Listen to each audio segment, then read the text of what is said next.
The Great Hall of the Galactic Coalition buzzed with tension. Representatives from dozens of star systems filled the curved rows of seats, their various forms creating a rainbow of alien biology. At the center podium stood Ambassador Elena Rodriguez, her dark hair pulled back and her uniform crisp despite the long journey from Earth. The Vorthak delegation occupied the largest section of the hall. Their tall, muscular frames and gray skin made them look like living statues. Commander Thek sat in the front row, his forearms crossed and his yellow eyes fixed on the human with obvious contempt. Behind him, rows of Vorthak warriors in ceremonial armor represented the military might of their empire. To the left sat the Nexari collective, their pale blue forms seeming to glow with internal light. High Curator Veltar floated slightly above his seat, his translucent body pulsing with soft energy patterns. The Nexari had ruled through technology for thousands of years, and their advanced knowledge made them feel superior to younger species. Elena looked around the hall, taking in the faces of beings who had traveled from across the galaxy for this meeting. Some showed curiosity, others fear, but most displayed the same arrogance she had grown used to over the past months of failed negotiations. Honored delegates, Elena began, her voice carrying clearly through the hall's advanced sound system. Earth has received your ultimatum. We have considered your demands carefully. Commander Thex leaned forward, his scarred face showing anticipation. The Vorthak Empire had crushed 17 civilizations in the past century. They expected humans to surrender like all the others. The Galactic Coalition demands that humanity abandon all colonies beyond the Earth system, Elena continued. You want us to give up Mars, Europa, Titan, and all our mining operations. You claim these worlds belong to older, more established species. High Curator Veltar's body pulsed brighter. The Nexari Collective has mapped these systems for millennia. Your species has no right to claim what we discovered first. Elena nodded slowly.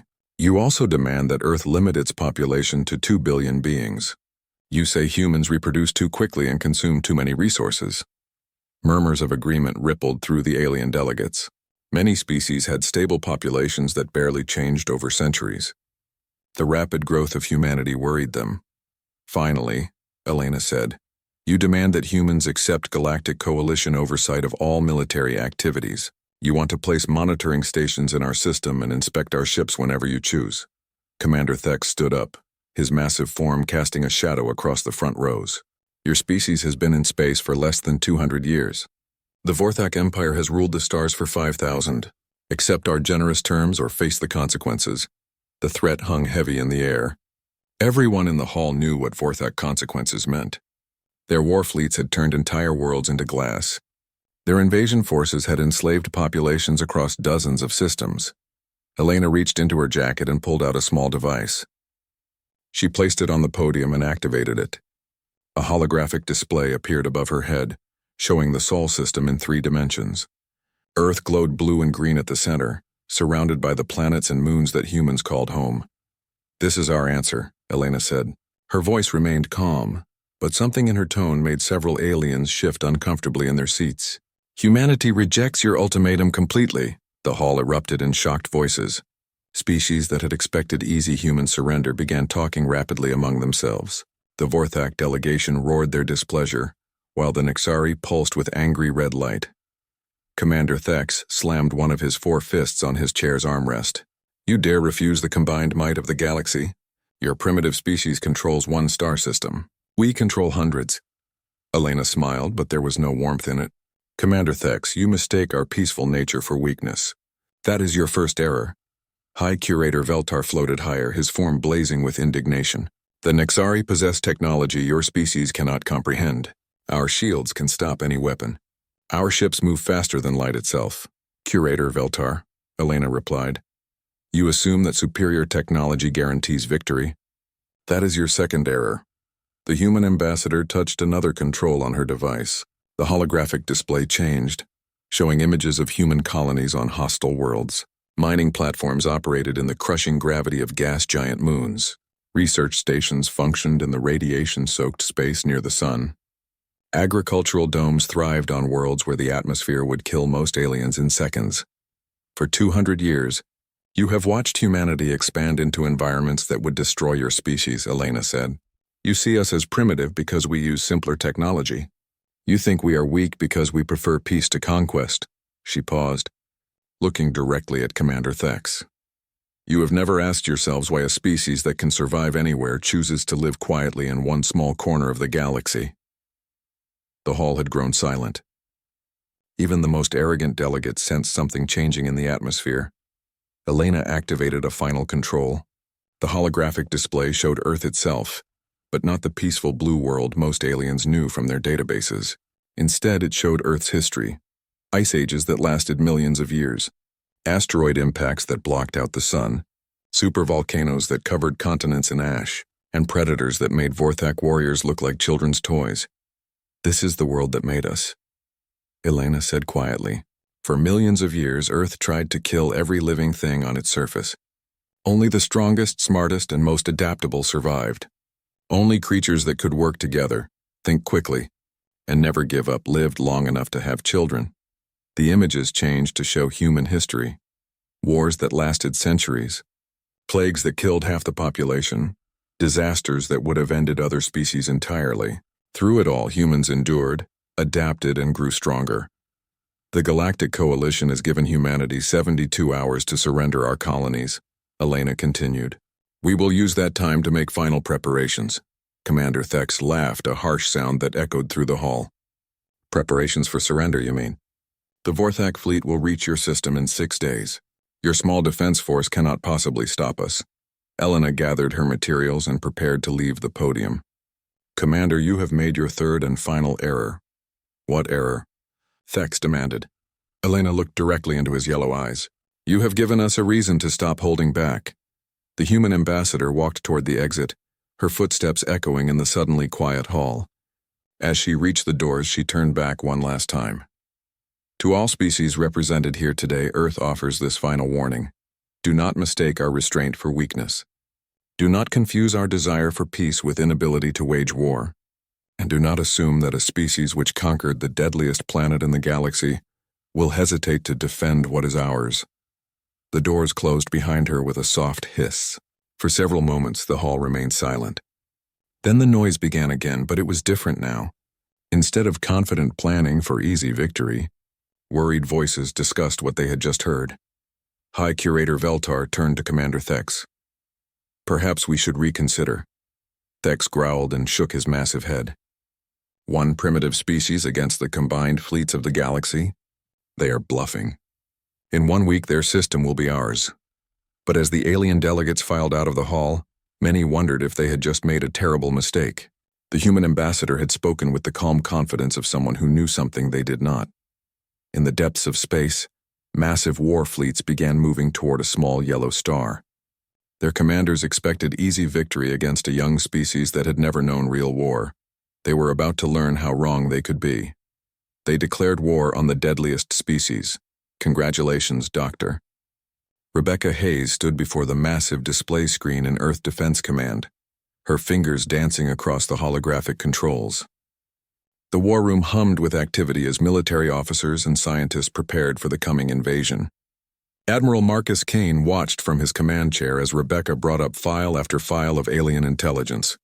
Show them what they don't know, Kane ordered. Rebecca nodded and activated the main display. The screen filled with biological data from hundreds of alien species. Charts showed their homeworlds, evolution patterns, and physical capabilities. A clear pattern emerged as the data scrolled past.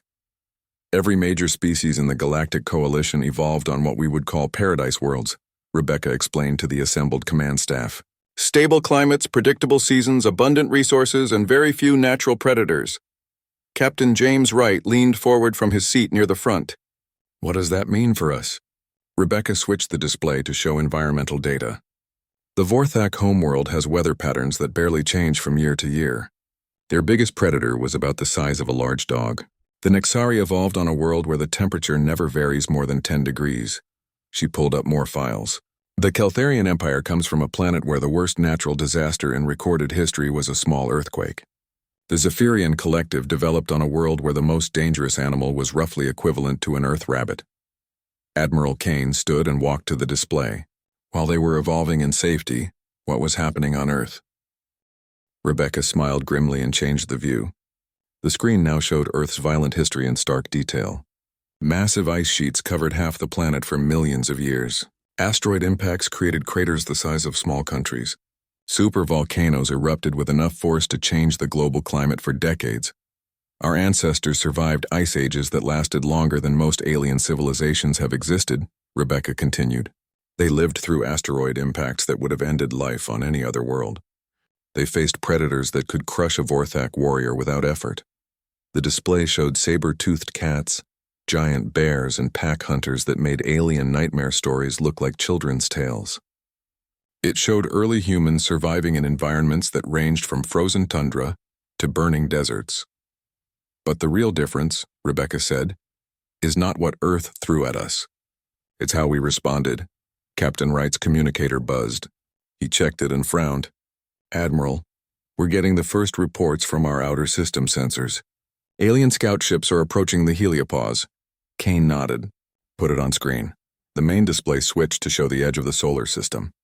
Tiny dots appeared on the sensors moving in standard Vorthak scouting formation. The ships were sleek and advanced, their energy signatures indicating powerful shields and weapons. Typical approach pattern, observed Colonel Lisa Morgan from her position at the tactical station. They're following standard military doctrine from their academy textbooks. Rebecca continued her briefing as they watched the alien scouts advance. Here's what makes humans different. When other species faced challenges, they adapted their environment to suit them. When humans faced challenges, we adapted ourselves to survive anywhere. She brought up comparative data. A Vorthak warrior is stronger than a human, but only in the specific temperature and atmospheric conditions of their home world. Change those conditions even slightly, and their performance drops dramatically. The alien scouts on screen began scanning the outer planets. Their powerful sensors swept across the mining platforms on Pluto and the research stations hidden in the Kuiper Belt. The Nexari are incredibly intelligent, Rebecca went on, but their brains require very specific biochemical conditions to function properly. Stress hormones that would make a human more alert actually impair Nexari cognitive function. Captain Wright watched the alien ships with growing concern. They're not finding our hidden platforms. How is that possible with their advanced sensors? Admiral Kane smiled. Because we didn't hide them in space. We hid them in places where alien sensors don't expect to look. Rebecca activated another display. It showed human installations throughout the outer system, but not where anyone would expect them. Weapons platforms were built into asteroid interiors, disguised as natural rock formations. Sensor arrays were embedded in comet nuclei, powered by the ice sublimation that aliens would read as normal solar heating. Our installations are designed to operate in conditions that would destroy alien technology, Rebecca explained. We put weapons platforms inside asteroids because we needed them to survive impacts from space debris. We built them to withstand radiation levels that would fry alien electronics.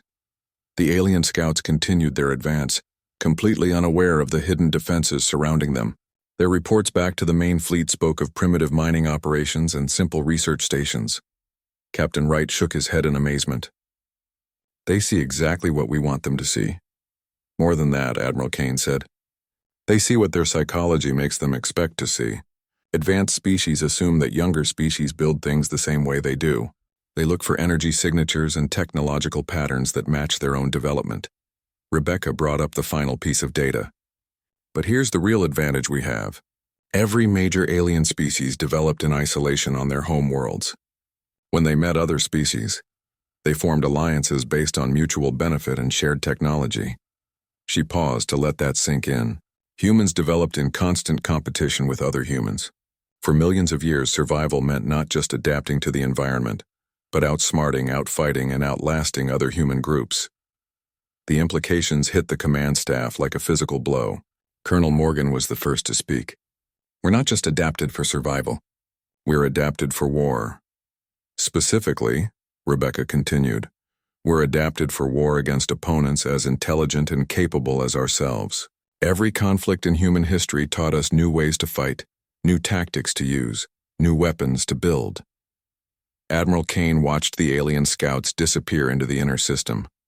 While they were learning to cooperate and build peaceful civilizations, we were learning to fight wars against enemies who knew all our tricks. Captain Wright's communicator buzzed again. He checked it and looked up with excitement. Admiral, long-range sensors are picking up the main alien fleet. They're dropping out of hyperspace at the edge of the system. The main display shifted to show the massive alien armada. Hundreds of ships formed neat formations, their hulls gleaming with advanced armor and bristling with weapons. Fourth-act dreadnoughts led the formation, each one capable of destroying a small planet. Nexari cruisers flanked them, their energy shields shimmering with power. Impressive, Admiral Kane admitted. How many ships total? 837 combat vessels, Colonel Morgan reported. Plus support ships, the total fleet size is over 1,200. Rebecca looked at the display thoughtfully. Against our 43 operational warships. 43? Captain Wright sounded worried. Admiral, the odds are. Kane held up a hand. Captain, you're thinking like an alien. You're counting ships and comparing technology. He smiled. But this isn't about ships or technology. This is about something much more fundamental. He gestured to the advancing alien fleet. They're coming here to fight a war of conquest. They expect us to surrender when we see their superior numbers and advanced weapons. They think this will be like every other war they've ever fought. Rebecca understood immediately. But we're not fighting a war of conquest. We're fighting a war of survival. Exactly, Kane said. And there's nothing in the universe more dangerous than a human fighting for survival. The alien fleet continued its advance, confident in their overwhelming superiority. Their commanders had studied human technology and found it primitive. Their analysts had calculated human military strength and found it insufficient. Their psychologists had predicted human behavior and expected quick surrender. They had made every calculation except the one that mattered most. They had never asked what would happen when the deadliest predators in the galaxy stopped pretending to be civilized. The war was about to begin, and only one side truly understood what that meant. They declared war on the deadliest species. Congratulations, Admiral Zefix stood on the bridge of the Vorthak flagship Dominator, watching the blue-green world of Earth grow larger on the main screen. Around him, his command staff worked efficiently at their stations, coordinating the movements of over 1,200 ships. Initial scans complete. Admiral, reported Commander Varric from the sensor station, the human defense fleet is moving to intercept us. 43 vessels total. Zefix laughed, a deep rumbling sound that echoed through the bridge. 43 ships against our armada? These humans are either incredibly brave or incredibly stupid. High Curator Veltar materialized on the bridge through a holographic projector, his blue form flickering slightly due to the distance from his ship. The Nixari analysis confirms primitive technology. Their weapons appear to be simple kinetic projectiles and basic energy beams. No matter, Zefix declared. Standard formation advance. Destroy their fleet quickly and then demand planetary surrender. I want this over before the midday meal. The massive alien fleet moved forward in perfect formation. Vorthak dreadnoughts formed the center, their heavy armor and powerful weapons designed to crush any resistance. Nexari cruisers flanked them, energy shields shimmering around their hulls like protective bubbles. Smaller ships spread out in supporting positions, ready to hunt down any humans who tried to flee. Captain Lisa Morgan watched the approaching armada from the bridge of her ship, the Defiant. Around her, the crew worked with calm efficiency, their movements sharp and precise. Unlike the aliens' massive vessels, human ships were compact and angular, built for function rather than intimidation. Range to enemy fleet? Morgan asked. 2 million kilometers in closing, her tactical officer replied. They're maintaining standard formation. No surprises, Morgan nodded. Signal the fleet. Begin the dance. Across the human formation, 43 ships began what looked like a fighting retreat. They fired a few shots at the advancing aliens, then pulled back toward the inner system. Their weapons seemed to have little effect on the superior alien armor and shields. Admiral Zefix watched with satisfaction as human ships turned and ran. As expected. Signal all ships to pursue. Don't let any escape. The alien fleet accelerated, eager to finish off the fleeing humans. They had fought dozens of species before, and the pattern was always the same. Initial resistance, quick retreat when faced with overwhelming force, then surrender negotiations. What they didn't notice was how the human retreat drew them deeper into the solar system's gravity well. Past hidden weapon. Platforms disguised as asteroids, past sensor networks buried in space debris, past the point where retreat would be easy. The first surprise came when human weapons proved more effective than expected.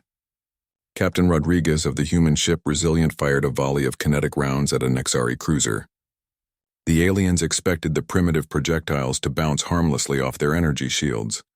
Instead, the tungsten rods punched through the shields like they weren't there. The Nexari had designed their protection against energy weapons, not solid matter moving at significant fractions of light speed. Impossible. High Curator Veltar's form flickered with shock. How did they penetrate our shields? Admiral Zefix growled with annoyance. A lucky shot. Continue the pursuit, but it wasn't luck. Human engineers had studied alien technology for decades, waiting for this moment. They knew exactly how Nexari shields worked, and had designed their weapons specifically to counter them. The second surprise came when human ships proved far more durable than expected. A Vorthak dreadnought fired its main plasma cannon at Morgan's ship. The blast that should have vaporized the human vessel left only scorch marks on the hull. Our weapons are having minimal effect, Commander Varric reported with growing concern. Their armor is absorbing our plasma beams. Zefix stared at the display in disbelief. How is that possible? The answer was simple but terrifying. Human ships were built to survive the harsh environment of space around an active star. Their hulls were designed to withstand solar radiation, cosmic rays, and micrometeorite impacts. Alien weapons, optimized for fighting other aliens in the relatively safe deep space between stars, simply weren't powerful enough to penetrate armor designed for Earth's violent cosmic neighborhood. The third surprise was human tactics. While aliens fought according to established military doctrine, humans fought to win by any means necessary. Human ships used the gravity of planets to accelerate to impossible speeds. They hid in the solar radiation that blinded alien sensors. They attacked from angles that alien commanders had never considered. Captain Wright's ship emerged from behind Jupiter's radiation shadow, using the planet's magnetic field to mask his approach. His first volley caught a Vorthak cruiser completely off guard, punching holes through armor that had never been designed to stop attacks from that vector. They're not fighting like any species we've encountered, Veltar observed, his form pulsing with confusion. Their tactics make no sense. But they made perfect sense to anyone who understood human evolution. For millions of years, humans had survived by hunting prey larger and stronger than themselves. They had learned to use terrain, weather, and misdirection to overcome superior opponents. They had mastered the art of making their enemies' strengths work against them. Admiral Zefix finally realized something was wrong when his fleet found itself scattered across the inner solar system, pursuing human ships that always seemed to stay just out of reach. His formations had broken apart as individual commanders chased what looked like easy targets. Recall all ships, he ordered. Reform the battle line, but it was too late. The humans had drawn the alien fleet exactly where they wanted them, and now the real battle began. Hidden weapons platforms throughout the system suddenly revealed themselves. What the aliens had thought were asteroids opened up to expose massive railguns. Space debris that had looked natural unfolded into missile launchers. The sensor networks the aliens had dismissed as mining equipment lit up with targeting data. Admiral, Commander Varric's voice cracked with panic. We're surrounded. Contacts appearing everywhere. The display showed the truth in stark detail. The alien fleet was trapped in a carefully prepared killing field. Human weapons installations covered every possible escape route. The retreat to deep space that had looked so easy an hour ago was now blocked by overlapping fields of fire. Captain Morgan's voice crackled across all frequencies, broadcasting on the emergency channels that both fleets monitored. Admiral Zefix, you have entered the Sol defense zone. Surrender now or face the consequences. Zefix roared his defiance. Never, all ships, attack formation. Destroy everything. But as his ships tried to regroup, they discovered the final horror. The humans weren't just defending their system. They were hunting. Human ships that had seemed to flee in panic, now attacked with coordinated precision. They struck from multiple directions simultaneously, their movements planned and rehearsed. High Curator Veltar watched in growing terror as his advanced cruisers fell to human weapons that shouldn't have been able to harm them. This is impossible. They're primitives. How are they defeating us? The answer came from Captain Morgan's cold voice over the communications channel. Because you made the same mistake everyone makes about humans. You confused our technology level with our capability to wage war. As alien ships began exploding throughout the system, Admiral Zefix finally understood what his fleet had walked into. They hadn't come to conquer a primitive species. They had entered the territory of the most effective predators the galaxy had ever produced, and now the hunters had become the hunted. The battle for Sol had begun in earnest, and only one side truly understood what was at stake. The aliens fought for conquest and glory. The humans fought for survival and the protection of their home. In the cold darkness of space, there was no contest at all. They declared war on the deadliest species. Congratulations. General Patricia Hayes stood in the command center beneath Luna's surface, watching the battle unfold across dozens of holographic displays. The reinforced chamber had been carved deep into solid rock, protected by layers of armor that could survive a direct asteroid impact. Around her, hundreds of officers coordinated the defense of humanity's home system. Status report, Hayes ordered, as another alien ship exploded on the main screen. Colonel Anderson looked up from his tactical station. Alien casualties are at 30% and climbing. We've lost 6 ships, but damage is minimal. Our armor is holding better than expected. Hayes nodded grimly. The battle had been raging for 6 hours, and the pattern was becoming clear. Every tactical advantage the aliens thought they possessed was proving worthless against human adaptability. Admiral Zefix's voice crackled across the intercepted communications as his fleet struggled to regroup. How are they doing this? Our shields should stop their weapons. Dr. Michael Foster monitored the alien communications from his position at the intelligence station. Admiral, they still don't understand what they're facing. They keep expecting us to fight like the other species they've conquered. On the main display, a group of Nexari cruisers attempted to use their superior speed to outflank a human battle group. The alien ships moved in perfect formation, their energy shields glowing brightly as they prepared to strike what looked like an exposed human flank. Captain Rodriguez, commanding the human ships, waited until the aliens committed to their attack run. Then her ships did something no alien commander had ever seen. They used the gravity of nearby Mars to whip around the planet's far side, emerging at impossible angles with velocities that should have torn their ships apart. Impossible. High Curator Veltar's panicked voice echoed through the intercepted transmissions. No ship can survive those acceleration forces. But human ships could. They had been built by a species that evolved on a world where survival meant adapting to anything. Human crews trained in gravitational conditions that would crush most alien biology. Their ships were designed to handle stresses that would break apart. Vessels built for the gentle environments of paradise worlds. The Nexari formation scattered. As human weapons struck from directions their sensors couldn't track.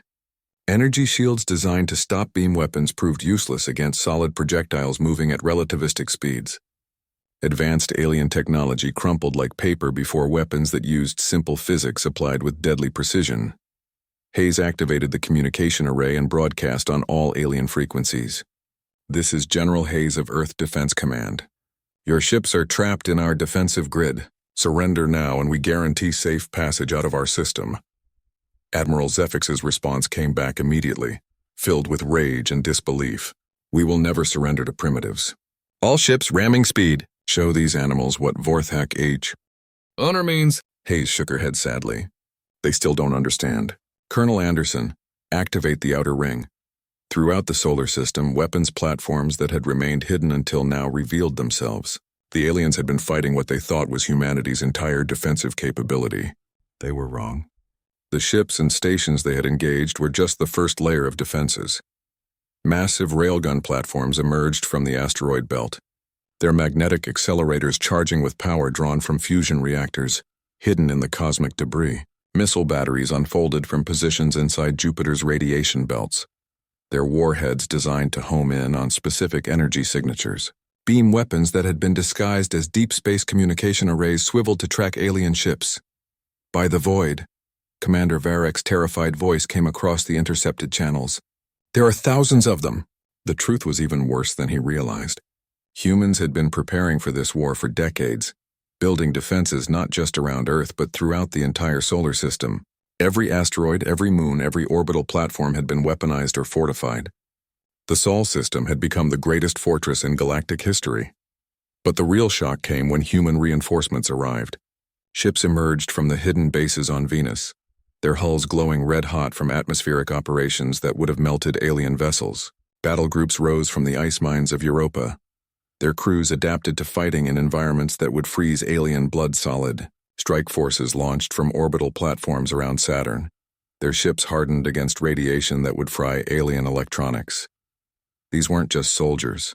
They were humans who had spent generations living and working in conditions that most aliens considered uninhabitable. They were miners who thought nothing of working in crushing gravity. They were explorers who treated hard vacuum as a comfortable environment. They were engineers who built equipment that could function anywhere in the galaxy. High Curator Veltar tried desperately to understand what was happening to his fleet. How many ships do they have? This is impossible. Dr. Foster smiled grimly as he monitored the alien panic. They're finally starting to realize the truth. Every human colony, every mining station, every research outpost was built to military standards. We don't have civilian infrastructure. We have a distributed military base that happens to produce resources. The battle reached its climax when Vorthak boarding pods attempted to capture human ships through direct assault. The aliens had conquered dozens of species this way, using their superior physical strength to overwhelm defenders in close combat. The first boarding pod clamped onto Captain Morgan's ship and disgorged 20 Vorthak warriors. Each alien stood over 2 meters tall, with 4 arms and natural armor that could stop most energy weapons. They expected to crush the human defenders within minutes. Instead, they found themselves fighting in corridors filled with gravity 3 times higher than their homeworld normal. The humans had simply increased their ship's rotation, creating artificial gravity that turned their own vessel into a death trap for invaders. The Vorthak warriors, designed for the gentle gravity of their paradise world, found themselves barely able to move. Human marines adapted to Earth's strong gravitational field, moved through the enhanced gravity like it was nothing. The legendary Vorthak close combat superiority evaporated in minutes. Boarding action failed, came the horrified report from Admiral Zefix's ship. All squads lost. The humans, they fight like demons. Hayes monitored the slaughter with professional detachment. They still don't understand the fundamental difference. They evolved to be warriors on their homeworld. We evolved to be survivors anywhere. The alien fleet began to break apart as ship after ship fell to human weapons. Some tried to flee toward the edge of the system, only to discover that human pursuit ships were faster and more maneuverable than anything they had ever faced. Others attempted to hide in planetary atmospheres, not realizing that human ships were designed to operate in environments that would destroy alien vessels. Admiral Zefix made one final desperate gambit. All remaining ships target the 3rd planet. If we cannot win, we will make them pay. But even that was hopeless. As the alien survivors turned their weapons toward Earth, they discovered the planet's final defense. Hidden throughout the system were human ships that had been waiting for exactly this moment. Not warships, but colony vessels, mining ships, and exploration craft that had been quietly converted into planet killers. You want to target our world? Captain Wright's voice came across all frequencies, cold with fury. Try to get through us first. The remaining alien ships found themselves facing not just Earth's military, but every human in the solar system. Transport pilots who normally carried cargo between worlds now flew armed shuttles. Mining engineers who carved asteroids apart for resources now wielded weapons designed to shatter planets. Scientists who studied cosmic phenomena now directed energy beams that could boil oceans. High Curator Veltar's form flickered as his ship's power systems failed. What manner of species fights like this? Where are your civilians? Your non-combatants? The answer came from General Hayes, broadcast across all frequencies so every surviving alien could hear it clearly. Curator, you made a fundamental error. You assumed that humans have civilians. You're wrong. We have humans. And every human is a warrior when their home is threatened. As the last alien ships finally attempted to flee the system, they made one final horrifying discovery. The human pursuit ships that followed them were not satisfied with victory. They were ensuring that no alien vessel would escape to bring reinforcements. The message was clear. Humanity was no longer content to hide in one small corner of the galaxy. The war that the aliens had started would be finished on humanity's terms, and those terms would be written across every star system in the galaxy. They declared war on the deadliest species. Congratulations. 6 months after the failed invasion of Sol, Ambassador Elena Rodriguez stood once again before the Galactic Coalition Assembly. But everything had changed. The great hall that had once buzzed with arrogant confidence now trembled with fearful whispers. Many seats sat empty, their former occupants having fled to distant star systems or surrendered their governments to human administrators. The Vorthak delegation consisted of a single representative, Commander Korvex, whose scarred face showed the defeat his species had suffered. Where once hundreds of Vorthak warriors had filled the rows in ceremonial armor, now only this lone survivor spoke for what remained of their empire. The Nexari section was completely empty. High Curator Veltar had died when his flagship was destroyed trying to flee Sol. The Nexari collective had dissolved within weeks of the battle, their technology proving useless against human determination. Elena walked to the central podium with the same calm confidence she had shown 6 months earlier. But now the alien delegates watched her with the respect reserved for apex predators. They had learned what happened when humans stopped restraining themselves. Honored delegates, Elena began, her voice carrying easily through the half-empty hall. 6 months ago, you declared war on humanity. Today we are here to discuss the consequences of that decision. She activated a holographic display that showed the current state of the galaxy. Red zones marked areas under human control or protection.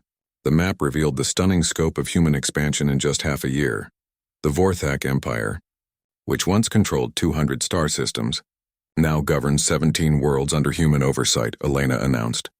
The Nexari Collective has been dissolved, its technology archives transferred to human administrators for safekeeping. Commander Korvex stood on shaking legs. Ambassador, we surrender unconditionally. The Vorthak people accept whatever terms you offer. Elena nodded acknowledgement but continued her presentation. The Keltharian Empire requested human protection after their neighbors began making territorial demands. The Zephyrian Collective voluntarily joined the Human Economic Zone after their trade routes were threatened by pirates. The display showed ship after ship bearing human markings, not through conquest but through invitation. Species that had watched the destruction of the Vorthak fleet decided they would rather have human protection than face human opposition. But the most significant change, Elena said, is not political or military. It is philosophical. She gestured to the viewing gallery where representatives of dozens of species sat together, many of them former enemies now working side by side. For the first time in galactic history, we have achieved something remarkable: genuine cooperation between species. Fleet Admiral Rodriguez, formerly Captain Rodriguez, entered the hall wearing the uniform of the newly formed Galactic Defense Force. Her promotion had come not through conquest, but through unanimous vote of the species her fleet now protected. The human defense doctrine, Admiral Rodriguez explained to the assembly, is based on a simple principle: protection of all sentient life. Unlike previous galactic powers that ruled through strength, humanity leads through service. She activated another display showing human ships patrolling trade routes that had been plagued by pirates for centuries. In 6 months, humanity had accomplished what the old Galactic Coalition had failed to do in decades. Our fleets do not conquer worlds. They declared war on the deadliest species. Congratulations, Uez continued. They protect them. Our colonies do not exploit resources. They share them. Our technology is not hoarded. It is freely given to any species that commits to peaceful coexistence. An elderly Keltharian delegate raised a trembling hand. Admiral, why do you offer such generous terms? Your power is absolute. You could demand anything. Elena stepped forward to answer. Because that is what humans do. We protect those who cannot protect themselves. We nurture those who wish to grow. We defend those who are threatened. She paused, looking around the hall at the alien faces that watched her with mixtures of gratitude and lingering fear. The other galactic powers made a fundamental error about humanity. They assumed that because we are capable of war, we prefer war. They were wrong. The display showed images from human-protected worlds, alien children playing safely in parks that had been battlefields months earlier, trade ships moving freely through space lanes that pirates had controlled for years. Research stations where species that had been enemies for centuries now worked together on projects that benefited everyone. Humans prefer peace, Elena continued. But we will wage war to protect that peace. We will fight to defend those who cannot defend themselves, and we will never again allow aggressive species to threaten the innocent. Admiral Rodriguez activated a final set of displays showing the true scope of human military preparation. Hidden bases throughout the galaxy, pursuit fleets ready to respond to any threat, and defense grids that could protect any allied world from invasion. The galaxy is safer now than it has been in thousands of years, Rodriguez announced. Not because humanity rules through fear, but because we have made it clear that aggression against any peaceful species will be met with overwhelming force. Commander Korvex spoke again, his voice barely above a whisper. What will happen to my people? We know we deserve punishment for what we attempted. Elena's expression softened. Commander, your people are not our enemies. Your leaders who chose war are gone. Those who remain will be given the same choice we offer everyone. Join us in building something better than what came before. She gestured to the viewing gallery where former Vorthak civilians worked alongside humans and other species. Your engineers are helping us design better defensive systems. Your pilots are training with our fleet to protect trade routes. Your scientists are contributing to research that will benefit the entire galaxy. But, Admiral Rodriguez added, her tone growing hard, this protection comes with absolute conditions. Any species that chooses aggression over cooperation will face the full might of human military power. Any government that threatens peaceful worlds will be removed. Any fleet that attacks civilian targets will be hunted down and destroyed. The message was clear to everyone in the hall. Humanity offered partnership and protection to those who wanted peace, but they also promised swift and terrible vengeance against anyone who chose war. Elena prepared to conclude her address, but one final question came from a small delegate representing a species that had remained neutral during the recent conflict. Ambassador, what happens now? How long will humanity maintain this protection? Elena smiled, and for the first time since the invasion it was a warm expression rather than a warning. Forever if necessary. Humans do not abandon their friends. We do not break our promises, and we do not forget our responsibilities. She gestured to the mixed crews visible through the hall's windows, humans and aliens working together on ships and stations that protected everyone. We are not your conquerors. We are not your rulers. We are your partners in building a galaxy where every species can thrive. Admiral Rodriguez stepped forward for the final statement. 6 months ago, you declared war on humanity because you thought we were weak. You discovered that the deadliest species in the galaxy had been protecting you from themselves. She looked directly at each remaining delegate, making sure they understood completely. That protection continues today, but it extends only to those who choose peace over war, cooperation over conquest, and growth over domination. As Elena and Admiral Rodriguez left the podium, the hall erupted not in the confident chatter of 6 months earlier, but in the relieved conversations of species that had found something they never expected, a galactic power that actually cared about their welfare. Outside the hall's windows, ships from dozens of species worked together in formations that would have been impossible under the old order. Human officers commanded alien crews who had volunteered for service. Alien engineers worked on human technology that was freely shared. Children of various species played together in stations that had become symbols of the new galactic community. The war was over. The galaxy had learned what happened when humanity stopped holding back. But more importantly, it had learned what happened when humanity applied its full capabilities to protection instead of conquest. The deadliest species in the galaxy had become its greatest hope for lasting peace. And everyone who was wise enough to accept human partnership discovered that they were safer, more prosperous, and happier than they had ever been under the rule of their own kind. The age of human restraint was over. The age of human responsibility had begun.